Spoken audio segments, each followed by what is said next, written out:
Aadhaar card ಆಗ್ಬೇಕಾ? ಸರಿ, ಇದು ಕೊಡಪ್ಪ. ಬಾಗಿ ಬಂದಿತ್ತು ಹಂಗೆ ಕೊಡು ಕೊಡು.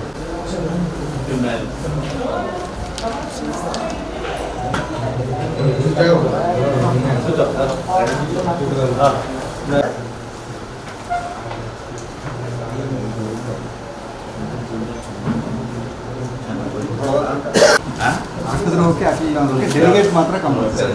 ಇಬ್ಬರದು ಸೂಚಕರದ್ದು ಎರಡು ಡೆಲಿಗೇಟ್ ಬೇಕು.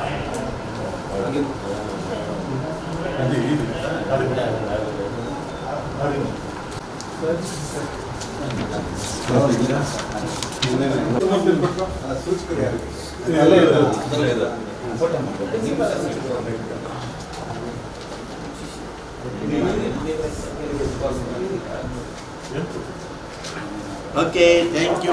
ಓಕೆ, ಏನು ಸರ್ ಮಿನಿಸ್ಟರ್ ಜೊತೆಲಿ ನಮ್ಮ ಜೊತೆಲಿ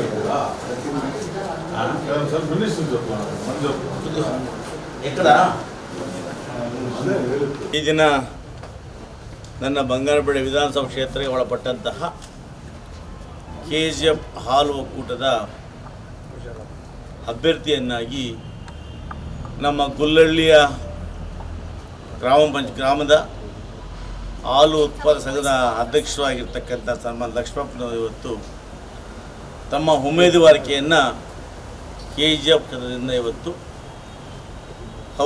ಸಲ್ಲಿಸಿದ್ದಾರೆ. ಅವರು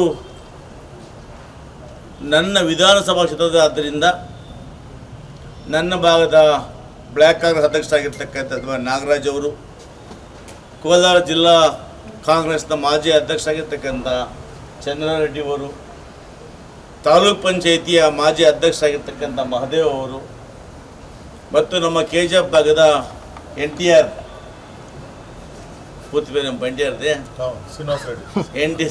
NTR ಅಲಿಯಾ ಶ್ರೀನಿವಾಸ ರೆಡ್ಡಿ ಅವರು, ಸೂಚಕರಾಗಿರ್ತಕ್ಕಂಥ ಆತ್ಮೀಯ ಮಿತ್ರರಾಗಿರ್ತಕ್ಕಂಥ KM ಕೃಷ್ಣಮೂರ್ತಿ ಅವರು, ನಮ್ಮ ಬೂದಿಕೋಟೆ ಮುಖಂಡರಾಗಿರ್ತಕ್ಕಂಥ A ಬಾಬುರವರು, ನಾವೆಲ್ಲ ಕೂಡ ಇವತ್ತು ಲಕ್ಷ್ಮಪ್ಪ ಅವರೊಟ್ಟಿಗೆ ಬಂದು ಇವರು ನನ್ನ ಕ್ಷೇತ್ರದವರೇ ಆಗಿರೋದರಿಂದ ಅವರ ಪರವಾಗಿ ನಾವಿವತ್ತು ನಾಮಪತ್ರವನ್ನು ಅವರು ತರಿಸಿದ್ದಾರೆ. ಅವರ ಪರವಾಗಿ ನಾವೆಲ್ಲ ಕೂಡ ಬಂದಿದ್ದೇವೆ. ಸರ್, ಈಗ ಇನ್ನೂ ಮಾತಾಡ್ತಿದ್ದೀವಿ ಸರ್. ಕೇಳಪ್ಪ ನೀವು ಹೇಳ್ಬಿಡಿ ಸರ್. ಅವರು ಅಲ್ಲ ಸರ್, ಈಗ ನಾಮಪತ್ರಗಳು ಅತಿ ಹೆಚ್ಚಾಗಿ ಕಾಂಗ್ರೆಸ್ ಬೆಂಬಲಿತ ಸದಸ್ಯರು ಸಲ್ಲಿಸ್ತಾ ಇದ್ದಾರೆ. ಯಾರು ವಾಪಸ್ ತಗೊಳ್ತಾರೆ, ಅಂತಿಮವಾಗಿ ಈಗ ಕಣದಲ್ಲಿ ಯಾರು ಇಡ್ತಾರೆ, ಬಹಳಷ್ಟು ಗೊಂದಲ ಆಗ್ತಾ ಇದೆಯಲ್ಲ ಸರ್. ಈಗ ನಮ್ಮದು ಗೊಂದಲ ಇಲ್ಲ.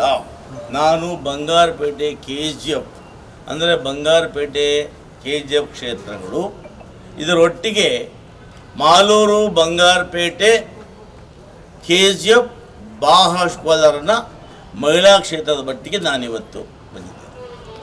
ನಾವಿವತ್ತು ನಿನ್ನೆ ಏನು ನಾಮಪತ್ರ ಸಲ್ಲಿಸಿದ್ದೇವೆ ಮಹಿಳಾ ಅಭ್ಯರ್ಥಿಯ ಪರವಾಗಿ, ಪ್ರತಿಭಾ ಅವರ ಪರವಾಗಿ. ಪ್ರತಿಭಾ ಅವರು ನಮ್ಮ ಅಭ್ಯರ್ಥಿ ಅಂತೇಳಿ ಹೆಚ್ಚಿಗೆ ಮತ ಇರ್ತಕ್ಕಂಥ ಮಾಲೂರು ಶಾಸಕರು, ಮತ ಇರ್ತಕ್ಕಂಥ ನಾನು, KGF ಶಾಸಕರು, ನಾವೆಲ್ಲ ಕೂಡ ಪರಸ್ಪರ ಮುಖಂಡರ ಚರ್ಚೆ ಮಾಡಿ ಪ್ರತಿಭಾರವನ್ನು ಕಣಕ್ಕಿಳಿಸಿದ್ದೇವೆ. ಅದೇ ರೀತಿಯಲ್ಲಿ ಕೂಡ ನಾನು ಮತ್ತು ರೂಪಕಲಾ ಶಶಿಧರ್ ಅವರು, ಗೋವಿಂದ ಗೌಡರು, ನಮ್ಮ ಮುಖಂಡರು ಮಾತಾಡಿ ಇವತ್ತು ಲಕ್ಷ್ಮಪ್ಪ ಅವರನ್ನು ನಾವಿವತ್ತು ನಮ್ಮ ಪಕ್ಷದ ಅಭ್ಯರ್ಥಿಯನ್ನಾಗಿ ಇವತ್ತು ಕಣಕ್ಕಿಳಿಸಿದ್ದೇವೆ. ಗೊಂದಲದ ಮಾತೇ ಇಲ್ಲ ಇಲ್ಲಿ. Very clear.